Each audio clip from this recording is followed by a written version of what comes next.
Hey everybody, welcome to another episode of Purple Inside, or Inside TCO Performance Center, following the final OTA practice of the year. It is summertime.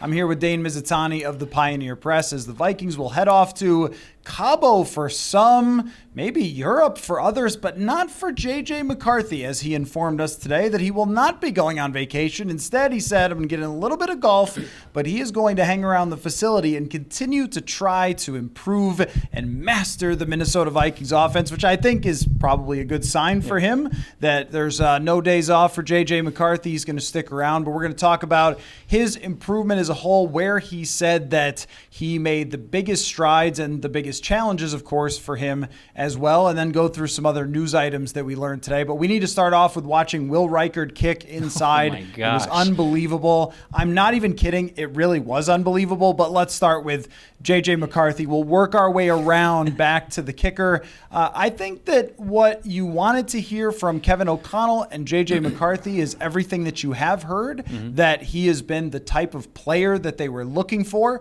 from the outset, that his work ethic has been there, that there has been improvement, and I think we definitely saw that. But also, Kevin O'Connell confirmed to us today that if he had to start a game today, Sam Darnold would clearly be his quarterback number one. So what is your biggest takeaway from hearing from JJ McCarthy and Kevin O'Connell today here following the final OTA practice of the spring? Yeah, I think it has to be that it's just going to continue to be a growth process for JJ McCarthy. And it doesn't sound like anyone's hiding from that, which is good, because I think if there was this delusion that he was going to start on his end, or this beating around the bush that Sam Darnold was not the starter on Kevin O'Connell's end, there could just be an area of gray that could just overtake this entire situation. Everything we've heard from Kevin O'Connell from the jump has been a consistent message of this is going to take some time. We are kind of reteaching his footwork and the way he plays the position. So I think to hear today that it's just continued to be, a pathway of growth is probably the biggest thing I'm taking away. I also think when you hear JJ McCarthy talk about it, he talked about how growth isn't linear. There are days when you feel like you're going up and there's a little dip here and there. But I think at the end of the day, he talked about just wanting to keep that upward trajectory. And it seems like he has. Like, for the most part, we've seen in very short snippets, anecdotes, some bad throws, some inaccurate throws. We've also seen some good throws, some accurate throws. I think it's probably amplified for the coaching staff. They've seen all those tenfold. But I think just talking to Kevin O'Connell, talking to JJ McCarthy, the main takeaway has just been growth. And it does sound like he is at least growing through the process. So that's a good sign. And then I think we'll see even more, how far he's taken it in this gap. Some veterans use this time to completely get away. I think it's good that JJ McCarthy is going to use this to continue to download new information. We'll see what kind of player he looks like at training camp. That's obviously the next step for him. But overall, generally good things, some ups, some downs, nothing too unexpected. Yeah, I think the biggest takeaway for me talking with McCarthy is that he just has a real humility about this entire thing, where he has not come in with a shred of arrogance. I mean, sometimes you see this from rookies where they will come in and we'll talk to him and say, hey, it's a standard question. What's the biggest thing you want to learn? Because a lot of times that opens the door to a conversation with them about what techniques they're learning, who they're working with, whatever else. So that was my first question to McCarthy, like, hey, what's the biggest thing you're learning? And he immediately jumped to, I'm trying to get down this footwork. And then he went into detail about how just the playbook is very big here. There's so much more footwork. So maybe in college, it's 25% of the amount of different types of steps and timing and rhythm and all that stuff that you have to go through. But there has never been a moment where we've heard from JJ McCarthy, I got this, guys. I'm good. Don't worry about me or whatever. I think he's really taken this approach that, and he even talked about having his fiance read him the plays and then having to draw up the play, really taking this approach that this is a mountain that I have to climb and I know I'm at the bottom, and I'm not going to just jump up to the top. I'm not going to just show up in the NFL and win a championship, that he has the sense for how hard this is. And I thought it was a nice little detail, too, that Sam Darnold has given him some advice, and he said he started working on his dropbacks in his apartment because Sam Darnold told him, hey, this is a good idea and this is something that can help you learn, which, by the way, is why you signed Sam Darnold, not only to take pressure off him and have someone who can play, but I've always gotten the sense that Darnold is cool with this whole thing and is good with helping JJ McCarthy along. But if you take the approach, I am nowhere close, I need to go up every single day the most that I possibly can, and someday I will get there and feel 100% comfortable, and someday I will start, rather than I should be the starter right now. Why is this other guy? Look at his win-loss record with the Panthers or something. And I know you could say, oh, well, he could stand in front of us and fake it, but you'd be surprised how much comes through in those conversations, even with the media, when it comes to, he's not defensive at all about being asked, where do you need to improve? How do you need to get more accurate? Where does your footwork need to get better? So I guess I could see why you would go into a room with him as a coach and start talking football with him and showing him things. And the way that he responds to coaching just seems to be really, really good. He had a lot of specific things that he was talking about with Josh McCown, with Wes Phillips, that he had gone over and stuff like that. And I think you just see an understanding from his point, which is really the first way to get there. Like, you can't really improve unless you know where you have to improve and how much work it's going to take to get there. So from that perspective, that might be the most impressive thing outside of the sheer velocity when he lets it rip. That's number one. Yeah. But the most impressive thing is just the way that he has taken on this entire thing without any entitlement or any arrogance at all to him, and an approach of trying to follow along with exactly what he's asked to do, and that will help him get it there faster. Yeah, there also seems to be a self-awareness, right? Like, he didn't come out today and gaslight the reporters and say, like, no, every day's been an upward trajectory. We've taken steps forward. He was very forthcoming with the fact that there have been dips. And I think the fact that you're able to acknowledge that at the age of, I think he's still 21, acknowledge the fact that I think he said failure is inevitable in sports. It's a very coach speak, but this is a kid who, as we've talked about on draft night, edited his life since he was in 5th grade for this moment in time. I think the fact that he's able to confront failure right now at this point in his career, so early in his career, and not be kind of weighed down by it. Now, there's going to be days, I'm sure, where he feels like he had a bad practice, and that might eat at him when he's at home. But you didn't really see him, even when we got to see him, dipping his shoulders, hanging his head. He's just, like you said, he understands where he's at. He understands where he needs to go. And it seems like he's really, really invested in getting to that pinnacle, which also is not insignificant. There are kids that come into the league, and you can kind of just tell right away, how hard are they going to work? Like, I have no doubt in my mind JJ McCarthy's going to work really hard to get to where he wants to be. Will he reach that? There's a million variables that go into that. But he's not going to fail because he didn't put the effort in to do it. And I think we continue to learn that about him almost every time we get to speak to him or we hear someone else speak about him. And I didn't hear a single excuse. No. That was another thing that I always listen for when it comes to players in general, but especially young players. He didn't, and I'm sure he's aware that there have been reports from us watching practice that he's struggled with the accuracy and the timing and things like that. And there was a throw today that went 15 yards over Jalen Naylor's head on the deep ball and so forth. And it was actually funny because he said he was going to play golf. So I asked him, what kind of golfer are you? And it was exactly how he's playing football right now. He said, I can really drive the ball, but can't putt very well. And you're like, that sounds about right. Do you have the problem with the chipping trajectory by any chance? Because that seems to be something you haven't quite figured out yet. But in all seriousness, I didn't hear a single, I had a lot going on in the offseason. It was tough for me or anything else like that. Where sometimes it could be subtle, someone making excuses for whatever, not performing or whatever it might be. And there was really none of that from JJ McCarthy. So we can really take as much out of talking to him today and throughout this process as we could take out of actually watching him throw the football. Do you think it was wise, though? And it took prodding from our friend Kevin Seifert of ESPN. Took a little, hey, Kevin O'Connell, tell us who the quarterback is starting training camp. One of the things I always have thought about, Dane, at the end of minicamp and OTAs is that we get the starting point. Like we get the time trials, so to speak, and then now you have the race, which begins at the end of July. Yeah. Sam Darnold, without question, is the starter at the beginning of the race at the end of July. And Kevin O'Connell gave a super long answer about how competitive he wants everything to be, but then had to admit that it's Sam Darnold is the starter. And he's not saying QB competition. Again, there was no gaslighting here. He didn't try to pretend like, what? No, there's no QB1 in this team.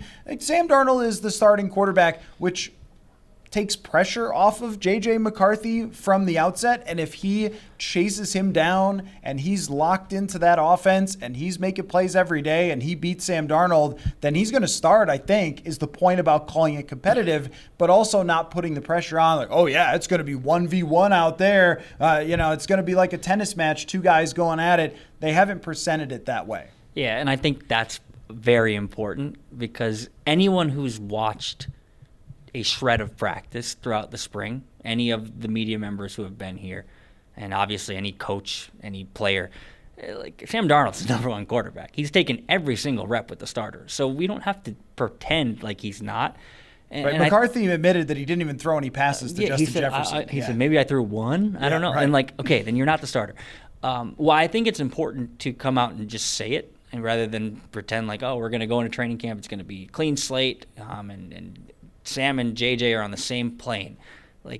Why I think it's important to just say, yes, Sam is one. To your point, yes, about JJ McCarthy, not putting too much pressure on him, being like, oh, I can win this, I can still win this job. But it's also for Sam Darnold. If you don't think JJ McCarthy's ready to play quarterback in the NFL over the course of 17 games, which he's not, and at least right now at this moment in time, he's not, and you think Sam Darnold gives you the best chance to be competitive and win games, then you need him feeling himself a little bit. You need him to have that confidence. And I think even something as subtle as coming out, if Kevin Seifert asks that question and says, well, where does Sam stand? And you don't give him that vote of confidence, even though everything to this point in the spring has been, yes, he's QB1.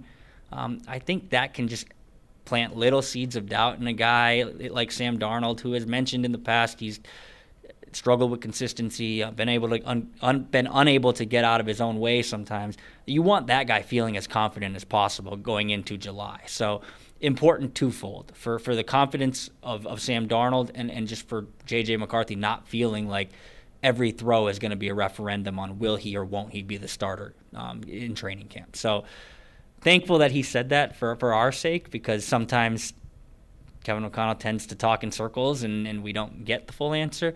But I think it's overall a good thing, too, to just go out and get ahead of it and not pretend like it's not there.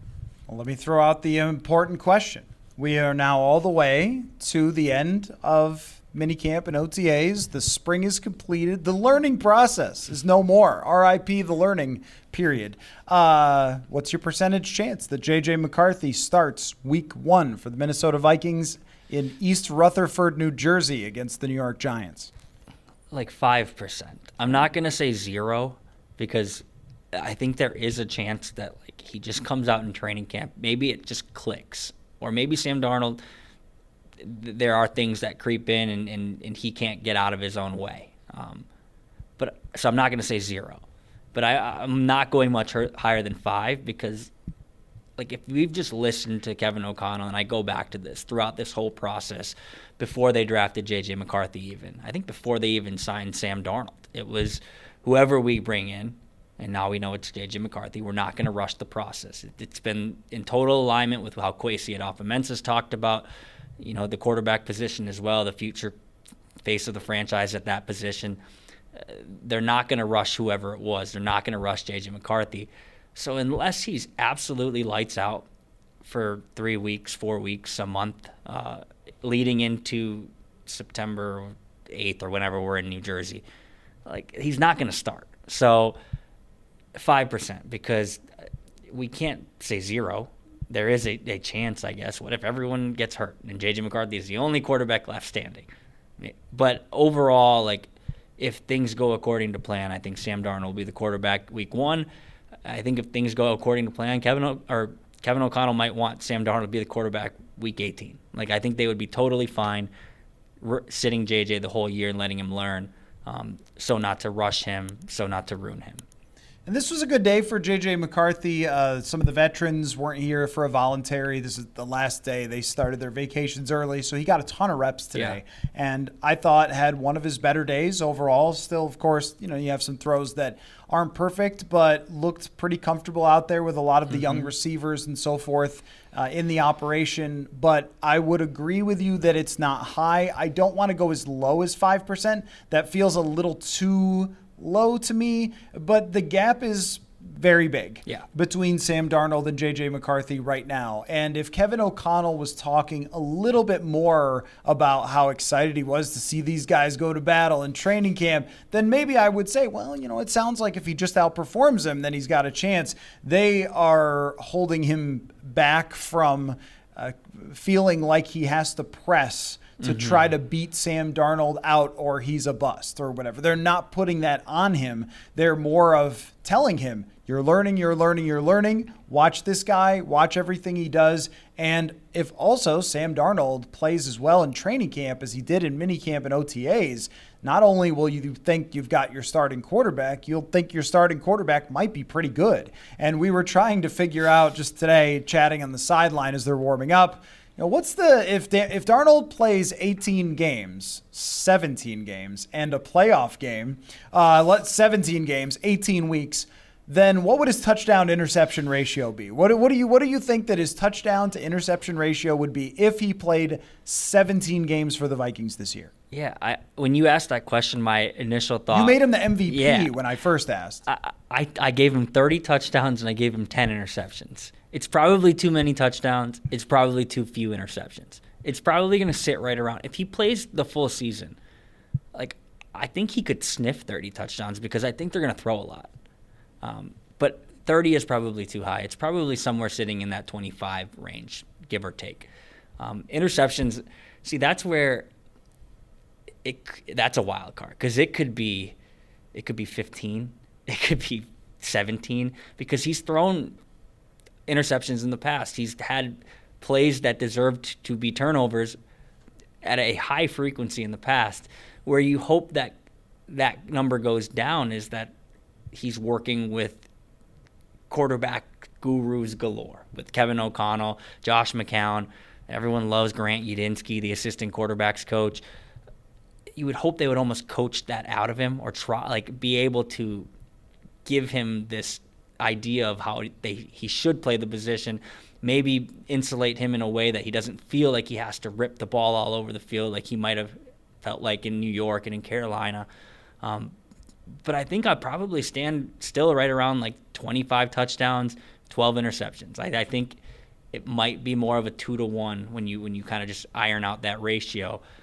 He's going to throw touchdowns, but I think he probably will still throw some interceptions here and there. I had 23 and 13. Yeah. That's where I settled on because Kirk Cousins threw a fair number of interceptions in this system. It does ask you to push the ball down the field. It does ask you to be aggressive, throw into tight windows, and sometimes just go after throwing the ball up to Justin Jefferson, which I think Darnold will do more often than Kirk Cousins wanted to do. But I also think it will result in some inaccurate throws, some wild decisions, and Kirk Cousins was extremely good at identifying defenses at the line of scrimmage and post-snap. I don't know that Sam Darnold is on the same level as him from what I watched with his time in Carolina. And Carolina tried to throw a lot of short passes, screens, quick stuff, and he would just sometimes be like, no, it's Sam Darnold time. And he would just go, let's go. And which could be really entertaining to watch. And I think you talked about the development of McCarthy kind of going up one day, back down the other day, that it will be like that with Sam Darnold. That we called it the Kirk coaster sometimes.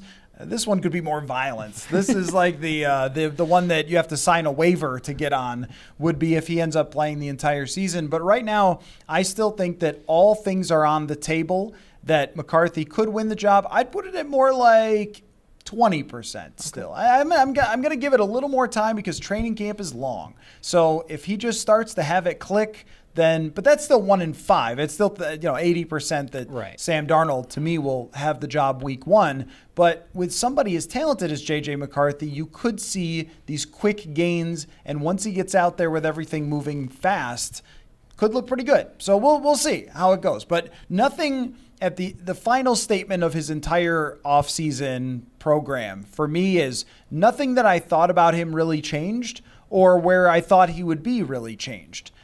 We saw a lot of good. We saw a lot of, all right, that's going to need a lot of improvement. And so I wouldn't say anyone should put a Super Bowl ring or make a shirt that says Vikings 2024 Super Bowls, JJ McCarthy MVP yet. But I also wouldn't say that anyone should panic or be upset about the quarterback that they drafted. It's just going to take more time than anybody ever wants with starting quarterbacks. Now, the most important thing is the kicker will eventually get to that. You want to get to that now? You want to talk about the kicker? Yes, let's get to the kicker. Come on. Holy hell.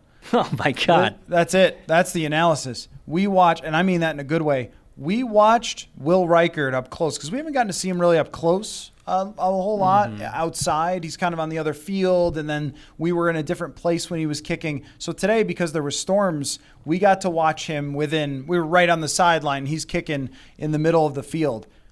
Oh, my gosh. He just kicks the heck out of the ball. He was kicking 55-yarders that were going at the top of the goalposts. And then even when they lined up everybody, he kicked it from the logo, which would be 60 yards. And there's like a net behind it. So there's like 2 points you kind of look at to give you an idea of how well he kicked it. There's the goalpost, obviously, and then there's a net behind it.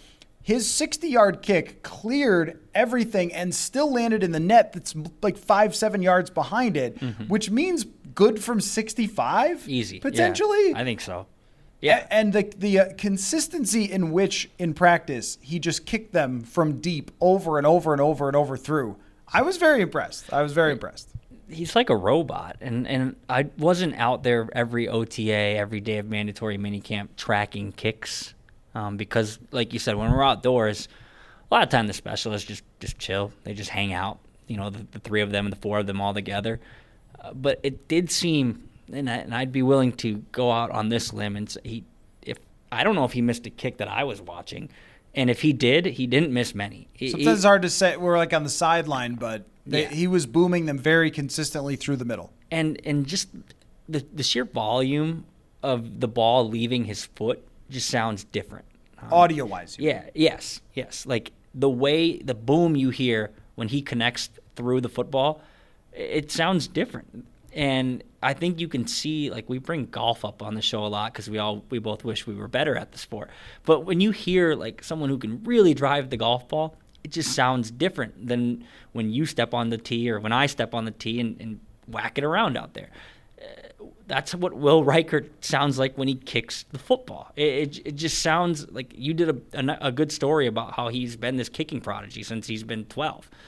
Well, when you watch him and you watch him in action, like you can see that, there's been a lot of work, a lot of time, a lot of investment that's gone into him playing this position, this specific position. Because if you walked by him on the street, you would not say that's an NFL player. But if you watch him kick a football, you'd be like, holy crap, like maybe he should have gone even higher than in the 6th round. So it's a kicking competition, I guess, because Kevin O'Connell wants competitiveness to kind of rule his training camp, but it's not. Like, Will Reichard is going to be the kicker of the Minnesota Vikings next season.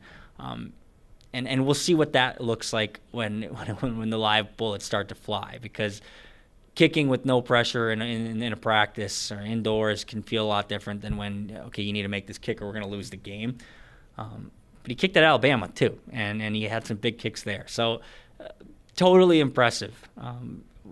It's, the B topic of this podcast because of how impressive he was. I don't really have much else to say. You just shake your head and say, like, wow. Like, I think he had every single reporter there like kind of stop what they were doing. Like, McCarthy's on one side of the field throwing the ball, and then Will Reichard's on the other side of the field kicking the ball, and everyone kind of starts to turn their head to the right. Like, what's going on over there? And by the end of it, we were all fixated on the kicker. speaks to how good he is. Very talented. Very, very talented for sure. And, as far as his college career and such, one thing that is going for him is how much he kicked. Yeah. So you get this humongous sample size of 5 years of kicking, over 100 field goals, and you go, okay, well, he was very successful in a large sample size. It is quite different. We do know that this regime is going to handle their kicker a lot different than the previous regime. And I had heard from people exactly what you already know about with Daniel Carlson and the way that he was handled and how aggressively he was handled in that training camp. And we never felt like that kid was comfortable in training camp that year. In preseason, they played mind games with him, and the pressure was just getting to everyone of being Super Bowl or bust that year. And that cost Daniel Carlson. And when he got away from here, he became the best kicker in the NFL. And with Will Reichard, he's going to get much more of an atmosphere of them being patient with him, because the talent that we were able to see was unlike any kicker they've had here. I mean, Carlson could really boom it, but the consistency of how straight it was every time from deep was something that I haven't seen from any of the kickers the Vikings have brought in. Greg Joseph had a big leg, but it would kind of waver. All over the place, yeah, a little bit like me off the tee. When I hit it, it was great, but when I didn't, not so much. We talked to Dallas Turner as well. I don't have a ton of things to say about Dallas Turner other than one observation about him is that, well, one, he really loves Jonathan Grenard. Yeah. He's talked about this a couple times now, but he seems to be really jazzed up about working with Grenard. We talked to Grenard, great talker. Seems like he's got some leadership already, taking hold of the defense. But the thing that I notice about Dallas Turner is that the veteran players keep saying, look at this guy. Look what we got. And there's only one other rookie that I remember this happening with. And because Justin Jefferson's training camp was weird, they didn't have minicamp, they didn't have OTAs. So, and he had COVID and missed some time. So I'm sure this would have happened with Justin Jefferson had he had a full training camp and had we been able to talk to the players, not on Zooms. What a nightmare that was. Delvin Cook. It reminds me of the way that guys talked about Delvin Cook, where they said immediately, we knew that Delvin Cook, minicamp, OTAs, this guy's got it. Look at his explosiveness. Look at the way he plays. And the veteran players, whether it's Gennard, Christian Darrisaw, everybody seems to be kind of buzzing about Dallas Turner. And I think that that's notable that that's the case, because they don't just anoint people usually. Usually the veterans will be like, he's learning out there or whatever, but usually they're not going, ooh, look what we've got. So that seems to be the case with him. Yeah, and just turn on his film from Alabama, you can see probably why they're so awestruck by some of the things he can do. I remember it was like a week and a half ago, like the thing you were talking about with Christian Darrisaw. He said, and he didn't name the offensive lineman, and Dallas Turner conveniently forgot which offensive lineman he did it to, but apparently Dallas Turner hit a offensive lineman, unknown, with a nasty spin move that Christian Darrisaw said was faster than I see when Daniil would hit it. So when he's doing things like that without pads on, it could be two things. Like, it's really impressive because he's going to be a force even that much more when he is allowed to actually hit people. But then I think it also adds to, like, we need to see him with pads on and see if he can still be effective.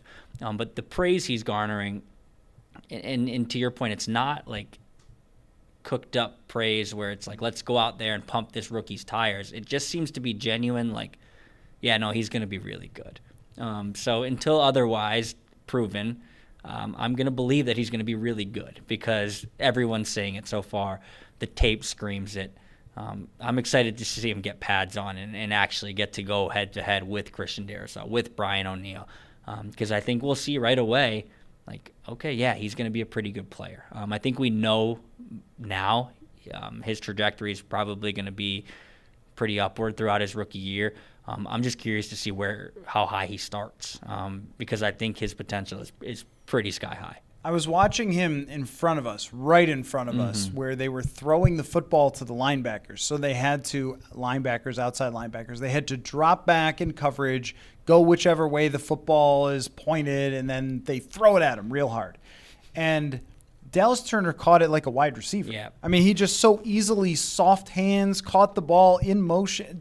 There's something different athletically that he has that you just don't see at people his size that often results in being a superstar edge rusher. So he has all the physical tools that are there and is a bright guy from my understanding as well and from talking with him as well. So I think he's got a good chance, and it's always what we see them do, not just say. He was with the first team the whole time. This entire OTAs minicamp, which means that Brian Flores trusts him because certain other first-round draft picks have not been with the first team or anywhere close to the first team in the last 2 years. So it's not Brian Flores doesn't care about draft status. He's going to care, is he getting it? And does he belong out there? And he was out there the entire time. So good signs, I think, so far from Dallas Turner. I asked Kevin O'Connell about the wide receiver depth thing that a lot of people have been asking about. So I thought, you know what? I'll be the hero of the people. Allow me to ask. And I will say that he didn't really name drop anybody. Jashawn Jones has stood out to me, but he didn't go out of his way. In fact, when I said, how have you felt about the wide receiver depth? He bragged about Jordan Addison looking great. Like, no, that's not depth. That's just a really good football player. But thank you for that information that Jordan Addison is looking good. I thought so too. I guess I wouldn't entirely rule out that someone else comes in after the way it was talked about. Jalen Nailor was back today after missing mandatory minicamp with the flu. And Kevin O'Connell has this way of making me think, what if Mike Zimmer said it? Mm-hmm. Kevin O'Connell said, our challenge to Jalen Nailor is to make sure that he's out there more often or on the field at all times or something like that. And I just thought Mike Zimmer would have said, he's got to play. He's got to get out there. He's got what? You had a little sniffles? You weren't out there? What are you doing? You think you've proven? You think you're Michael Irvin or something? Missing it with the flu. Yeah, I don't want anybody else to get the flu. Yeah. So I would suggest people do call into work if they are ill. However, when Jalen Nailor misses anything, we go, is Jalen Nailor missing another thing? Mm-hmm. I thought he looked good today, made a few catches, and Brandon Powell's had a very good spring. I agree with that. He's everywhere. As far as the Lucky Jacksons, Trent Sherfields, Jashawn Jones, etc., Thayer Thomas gets brought up every time this discussion happens. Nobody really popped off the screen to me for me to think, oh, wow, like this guy is going to be the next guy that we see stand out for them. And they can give it a couple of weeks and then decide if they want to try to add somebody or not. I'm okay with letting it play out considering where everything is, but it didn't sound to me like, wow, we are juiced up about the depth wide receivers. Like Trent Sherfield got and I guess we added Trent Sherfield sort of thing. Yeah. Like there has been no, you got to see this guy who's really coming up about this OTAs and minicamp. Yeah, clearly Kevin O'Connell wants Jalen Nailor to take that number 3 receiver position and run with it. But in order to do that, you need to be on the field. We'll see. If he gets banged up in training camp, I think the Jalen Nailor experiment might be over. Oh, real quick. He did say it's a competition at wide receiver 3. So he didn't say, hey, it's Brandon Powell's job or anything. Yes. So, but you're right about him wanting Jalen Nailor to win that. Yes. Yeah, and I guess the idea of having Brandon Powell on the team is that you trust him. You know he's going to be able to do everything you ask for him and do it kind of anywhere on the field. There is a trust that Brandon Powell has built with Kevin O'Connell that dates back to their time with the Los Angeles Rams. But the way Kevin O'Connell is just effusive in his praise about Jalen Nailor, both this year, last year, any other time his name comes up in conversation, you can tell he just thinks this kid has something. Even when we wouldn't ask about Jalen Nailor last year, it seems like Kevin O'Connell would kind of go out of his way to mention, like, okay, watch out for this kid, Jalen Nailor. He looks good. The problem is availability. Like, if he's not going to be able to be on the field, then he's not going to win that number 3 wide receiver position. I think it is interesting, though, like you mentioned, he almost talked about all the other guys, like, in an aggregate. Like, didn't name all of them until, like, late in his soliloquy about the number 3 wide receiver competition. And then he started naming Tristan Jackson, Thayer Thomas, Lucky Jackson. That's a position that, like, we've seen through OTAs, mandatory minicamp, training camp where like random guys just pop. Like you knew Chad Beebe, like throwback. Like you knew Chad Beebe was gonna like be someone to keep an eye on in training camp, in mandatory minicamp. Like he was just a guy who he was shifty. He moved different. People were talking about him. There hasn't felt like that from the receiver position this spring, and maybe like we'll see someone kind of rise up the ranks through the summer. But yeah, it does lead me to believe that maybe the depth at your receiver position isn't here in Minnesota right now. Maybe he's waiting for a contract, or maybe he's going to be one of the final cuts, the surprise cuts towards the end of training camp. I'm totally fine with them not bringing someone in now. Like I don't need you to bring in X receiver right now. I'm totally fine letting them play out this string throughout training camp. But like, if it's still like this, mid to late July, or I guess late July into early to mid August, then you probably do have to kind of canvas the market and say, like, are there people out there that can help us be better in 2 weeks when we start the season? But yeah, no one has like totally stood out at receiver, which is weird because it is a position that just your eyes tend to gravitate towards on the practice field, and there is generally someone that just looks better than everyone else. Everyone kind of looked the same, and not necessarily in a good way. No, I agree that there was a lot of average going on, a lot of, it looks like you guys can run the routes or whatever, and we'll see. But you're right that not only does someone usually need to show out by this point, but also if you're going to add someone, I think you have to do it by this point. I can't think of many examples of guys who came in later than this who actually worked out. Aldrick Robinson, Mr. Touchdown, Aldrick Robinson. Great bowler, Aldrick Robinson. He was a good guy. He was. I really enjoyed talking with him, but at the same time, I think he had 17 catches or something like that. Yeah. And he's the best one they've ever had. The Kendall Wrights, the Tajee Sharps, the Jordan Taylors, those guys were here even before this. Tavares King is probably the deepest cut I can go with that. Michael Floyd did not get the full training camp and so forth because of his legal issues. There's just not a lot of examples of going and grabbing some veteran rando and having it work out super well. You kind of have to just develop these guys, and somebody has to step to the challenge. If it is just the three, I think that's a fine receiving core with the tight ends they have. But if someone gets hurt and it's not Jalen Naylor and he's out or whatever, or he's got the sniffle, I'm sorry. I can't. And I covered Mike Zimmer. I just can't help myself. I don't mean it. I would hate to practice with the flu, and I would hate to make anyone else sick. But it's a 3-day mini camp.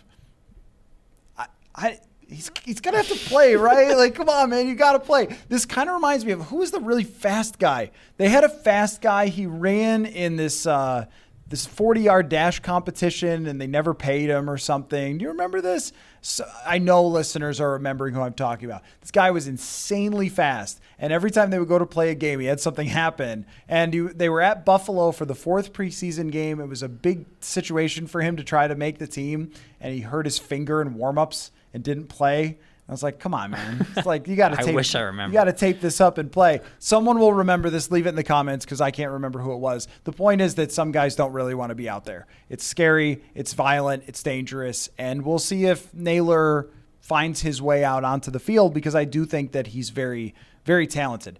So let me end this podcast here where I feel like, this is the time of year. The vibes are good. A lot of things I think went well for them during this period. They got Justin Jefferson signed, but let's do a couple of quick hit kind of questions here for you. I mean, the first one is, how good do you think this team could be if everything went an average way? If there wasn't some insane amount of injuries, insane amount of bad luck or good luck, if it just goes like a normal season, as most Minnesota Vikings seasons do, nothing ever happens that's strange to this team, how good do you think that they will be?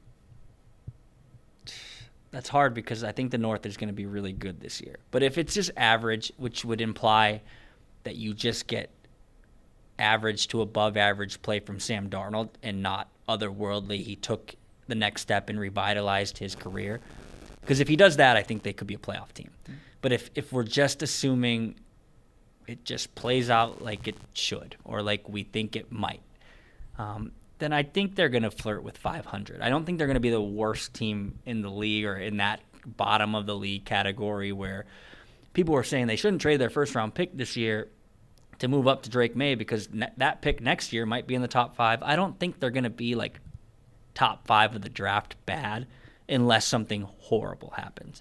But I don't think they're going to be a playoff team unless, and I think it could just hinge on Sam Darnold, like unless he proves that he is not this up and down roller coaster quarterback, that he harnesses all the talent that made him the number 3 pick in the draft, and he finally channels it into something consistent and useful, and you can get that every given Sunday. But that would assume excellence, and we're talking about just if things go the way that we think. I think they're probably a 500 football team, 8-9, 9-8. I think they'll be competitive in most games. I also think like that first 6 weeks of the schedule is just going to be like, if you get punched in the mouth and you can't recover from that, like then maybe things could go sideways. But I think the team as a whole has some talent. Like obviously, like the receiver room, super talented at the top. Tight ends, T.J. Hawkins is going to come back, and if you're a Vikings fan, keep your fingers crossed that he's going to just look like he used to. Good tackles. Christian Darrisaw, Brian O'Neill. I think the defense is going to be pretty good this year. I think it will be much improved. I think I like the pieces they added in free agency. So I don't think they're going to be like the worst team in the league, even if things go bad. But I find it hard to believe that they're going to be like really, really competing for a playoff spot. I think if they were top 15 in quarterback play, say top 15, sure, whatever you want, PFF grade, quarterback rating, QBR, something. If the aggregate of those things ends up being top 15, that's a playoff team? Yes. Because I look at the defense, and last year I remember us watching minicamp and OTAs and going, I don't know, man. Like, there's a lot of players here who have not proven themselves. There's a lot of players who are either maybe aging in Jordan Hicks's case, or who's playing at this position, or if one guy goes down, are they just calling up people from the street, or what's going on here? I think from top to bottom, it's more solid on defense. It could get ripped up pretty bad against Houston. Now with Stephon Diggs over there, I'm sure he'll be very pleased to play against the Vikings. Green Bay gave them a hard time last year. That's not going to be easy against Green Bay, although Aaron Jones can't average 9 yards a carry like he has in games against the Vikings before. But still, that's not an easy challenge to face. When you do have a defense that should flirt with the top 10 over the entire season, that gives you a chance every week to win games. And we haven't really adjusted ourselves to saying that because we always thought that with Zimmer. And well, look, I mean, even Case Keenum can win games when you have a great defense. This isn't great, but it's good enough to keep them in games and give them a chance. That probably means that you should strap yourself in for more final field goals and final drives and all that stuff, because I do think games are going to be wild. There's going to be close games when you have to rely on your defense. Your offense might be way up and down from hot and cold with Sam Darnold or JJ McCarthy and so forth. But if Darnold starts the majority of the season and plays somewhere in the top 15 in the league, then this could be what the Bucs were last year. I don't think that's a crazy thing, except for this is more of an up-and-coming team where I didn't really look at the Bucs that way. I just thought they had some of their great players that are still there. The signs are, I think, overall good for their 2-year outlook for this team based on what we saw in OTAs and minicamp. What would be your biggest buy and biggest sell of OTA and minicamp storylines? So we've talked about a lot of things. This guy's going to do this. This guy's going to impact that. A lot of different players we talk to, coaches we talk to. What's the biggest buy and sell? What do you believe and what do you not so much believe, or maybe skeptical of when it comes to those storylines that have been discussed a lot? I'm buying Sam Darnold. Like I'm buying. I thought that would be your answer. Yeah, like you know how I feel about Sam Darnold. I'm enamored by the arm talent. I really am. And look, I wasn't in New York following his trajectory there, in Carolina following his trajectory there. I'm sure if I was a Jets fan or a Panthers fan, I'd have these like deep-rooted, like Sam Darnold cannot succeed in the league feelings. But when I watch Sam Darnold, I think he has a tremendous arm. I think he's working in an offense that actually sets him up for success in a way that he probably hasn't been set up for success in a while, ever, in the NFL. And he's working with guys that I think understand how he ticks and are going to be able to get the best out of him. Maybe I'm wrong, but watching him throw the football, I'm buying all the Sam Darnold stock. I think they could have found something, a diamond in the rough kind of thing. I don't know if he's going to win 13 games and go on to be like a super high-paid quarterback, but I think he can play the position. I think he can put them in positions to succeed and win a lot of football games. And I don't think that's necessarily far-fetched to think by watching the way he just has operated through the spring.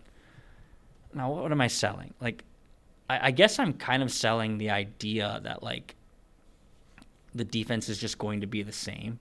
Like, I think that we've gotten into this hamster wheel almost of, like, since the Zimmer era where I don't know if people assume that this can be a top-level defense again.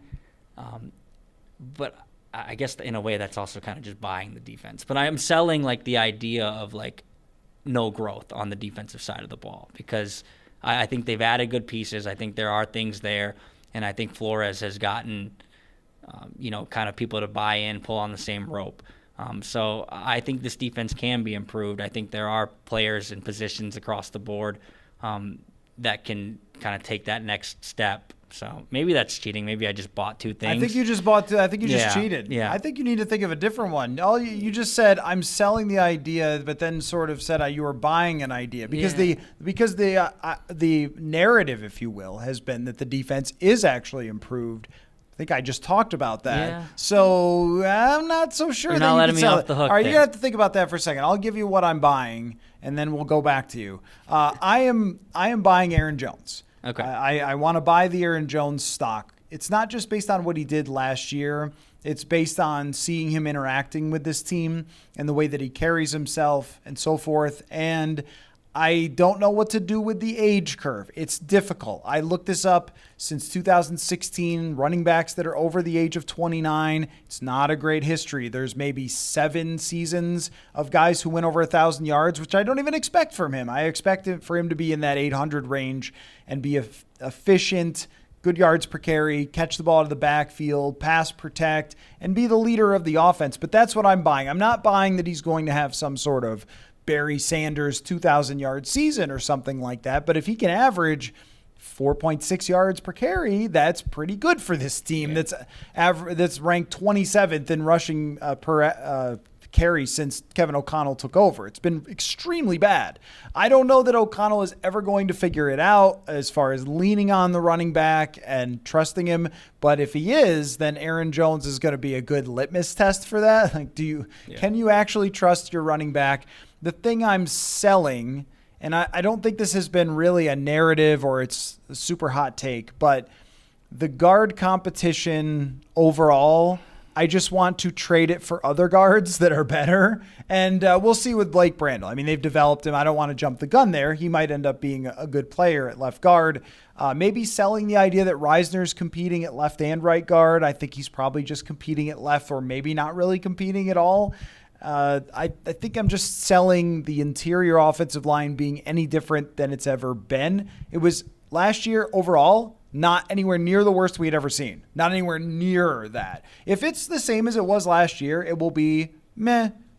Okay, you should be able to work around it and win games. It didn't lose games for them. But as far as, do I really think that there's going to be some competition all the time with Reisner and Brandel and going back and forth? I think they've got their guys at left and right guard. And I'm skeptical about whether it's going to be any improvement. That is how you sell. See, what I wanted to do is actually buy the defense, so I just framed it as selling the defense. I noticed. I am selling. This is probably cheating too. I'm selling N'Keal Harry being a useful tight end. All right, that's the end of the podcast. The caller's walking away. No, I actually have a sell. I do have a sell. I wanted to get that reaction. I'm selling that Nick Mullins is going to be the second quarterback. This year. Nick Mullins QB2. I think JJ McCarthy will win that QB2 job outright. I think there is like this. and I think I probably contributed to it with, like, they're not going to rush JJ McCarthy. They're not going to put him in positions where he could fail. So I think in a way there are some thought processes that they're just going to have Nick Mullins be like that one play away guy going into the year. They don't want to subject JJ McCarthy to having to play if he's not ready. I'm selling that because I think JJ McCarthy will probably show throughout training camp that he's just better than Nick Mullins, that he's ahead of him. There's going to be some ups and downs, and if he has to play, there's probably going to be a learning curve that comes along with that.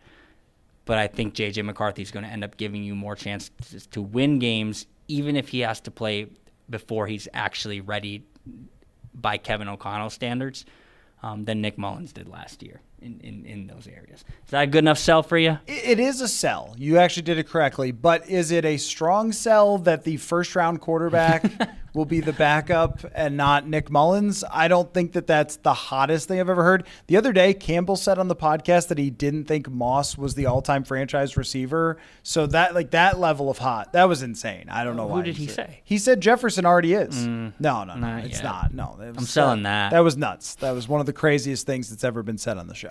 But from Campbell, from Dave Campbell, like of all people. Anyway, how about, I was trying to think of some sort of buy sell. I mean, but I am buying that they'll be patient with JJ McCarthy overall. And if he isn't QB2, I won't say it's time to hit the panic button or anything, but I would expect him to be the backup.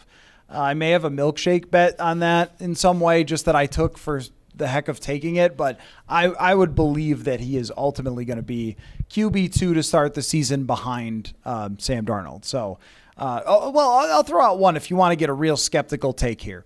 They've talked a lot about Shaq Griffin, like totally reinvigorating the secondary group, which I do believe is possible. But if we look at Shaq Griffin's career, he was cut by the Texans last year.